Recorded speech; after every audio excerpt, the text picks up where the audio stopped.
Okay, well, we had this opportunity. We've got a lot of comments. If you go to the Canine Country webpage, there's a short video we put up of a really mean, aggressive little dog that we worked with. But I don't have one of the bigger dogs. And like a lot of YouTube videos, you know, it doesn't show you every step by step.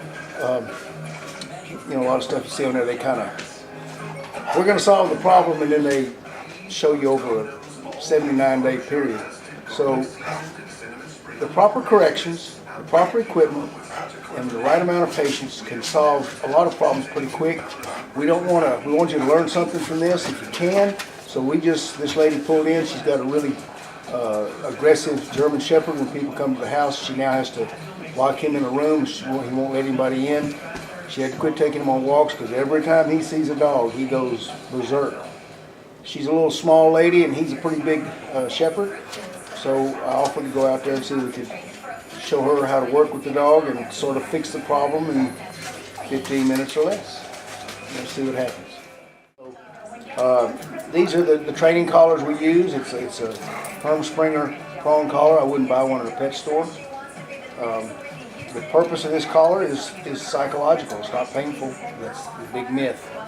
If you hold it like this, it's a bunch of pokey things. If you do like this, woof, woof, it's imitating a mama's bite when she would correct her pups when they were young. So there's two things that are critical if you're going to use this collar, because most people come out here to me with dogs that pull on a leash or that are aggressive and say, well, I got one of those that doesn't work.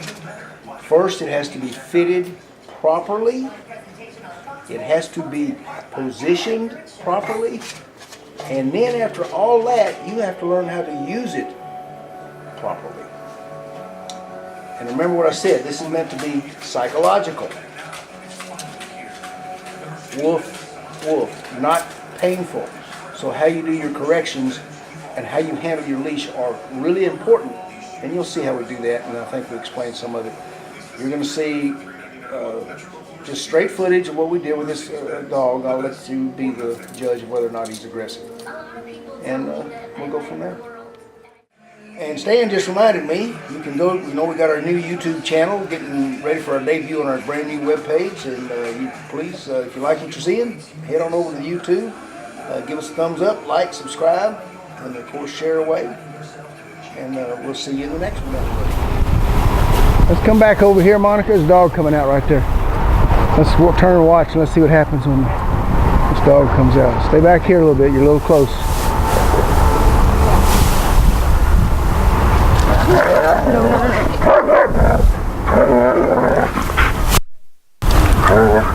Got him. I got him. Okay. She hurried up. I found that's what a lot of people do. What you got, buddy? He's a little scared, so. What you got? I don't blame him. I'd be scared to go in there also if I was him. You never know, do you? Yeah. All right, so we had one bad reaction. No.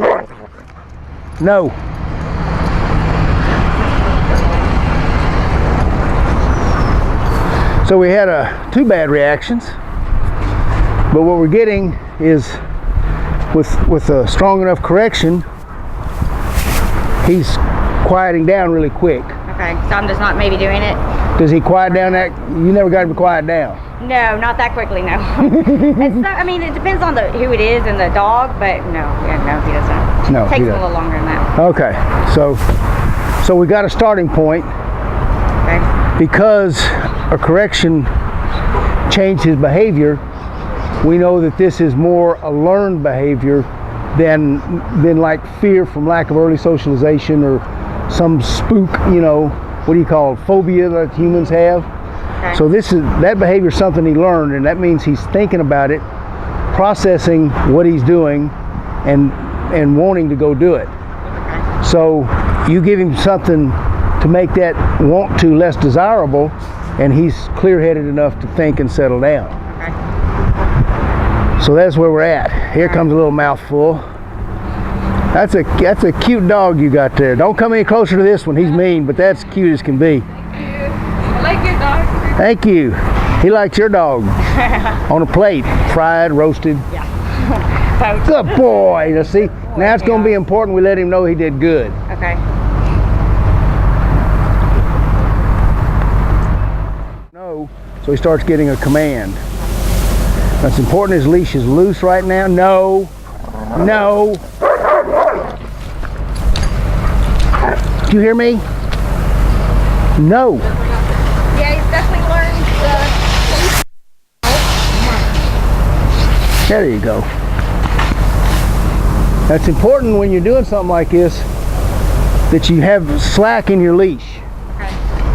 So we're wanting, when he came out, I had the leash like this, all right? It's our natural tendency to go, uh-oh, there could be trouble, and to hold the dog back. And when this leash gets tight, it's just like him feeling your tension. Okay. And when you pull something back this way, remember, for every action there's an equal and opposite reaction. You ever heard that law before? Yeah. Okay, so you pull him back when all of a sudden you see something that makes you nervous, he immediately wants to go forward. Okay. I never thought about it that way, but yeah. Yeah, that's what happened. And 80% of the dogs I get that are supposedly aggressive, the owner, whenever we bring them out, I can see the leash tighten.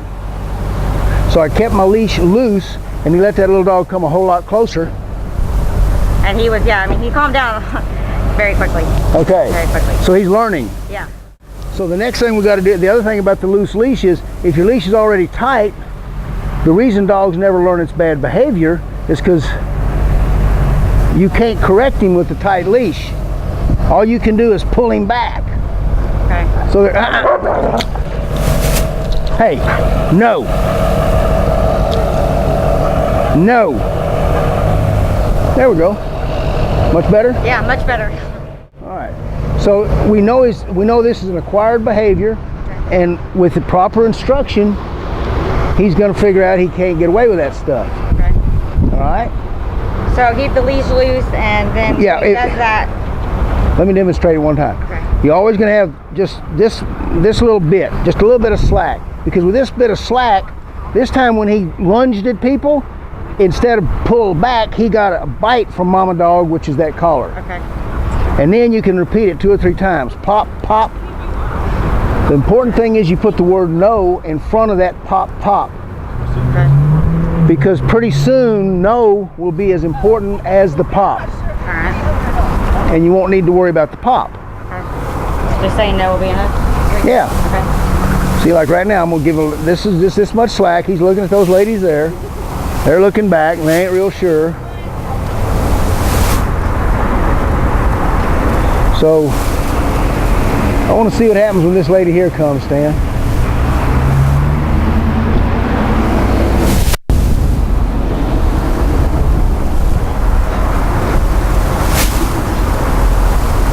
What do you think? Are we making serious improvement? No, seriously, yeah, because he's never, normally, I mean, that's why I haven't taken him on walk and stuff, because I can't, there's been times I'm like, oh God, Now watch this. Let's watch and see what happens. So I got a little bit of slack. You can hold your leash like this. So now he's letting people walk by him, no problem. yeah. Mr. Chaos, you're doing good, buddy. And it's just important what people realize when you have a bad habit that you're trying to break a dog of, you can correct him all day long. And he may get the idea, ouch, that hurts, I better not do that. But to really make sure he learns the right behavior after you've corrected him, like right then when those people walk by, I praised him. I told him he did a good job. Okay. So you correct the bad, that's PetSmart, we can do that. you correct the bad habit, but then you reward the proper behavior. Okay. He's got to know when I quit doing that, you got to tell him that's the right thing to do. I'm not talking about giving him treats or reward. Oh, here we go. Let's see what happens. They're probably going to go, oh, this one's going to be energetic too.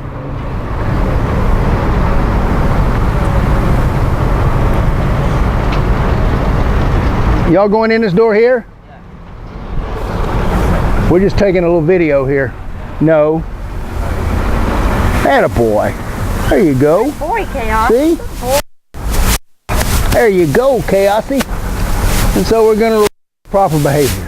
All right. Hey, folks. Good enough? Yeah, I think that's good. I think I can do that. Maybe I just haven't been like correcting. You're not. What you're doing is you're automatically getting nervous and you're holding your leash tight and you're pulling him back. And the more you pull him back, the harder he'll pull that way. Okay. But if you always just think of it just like that. Keep it loose. And then give it a pop. Let's go put him up. All right. I think they're complaining.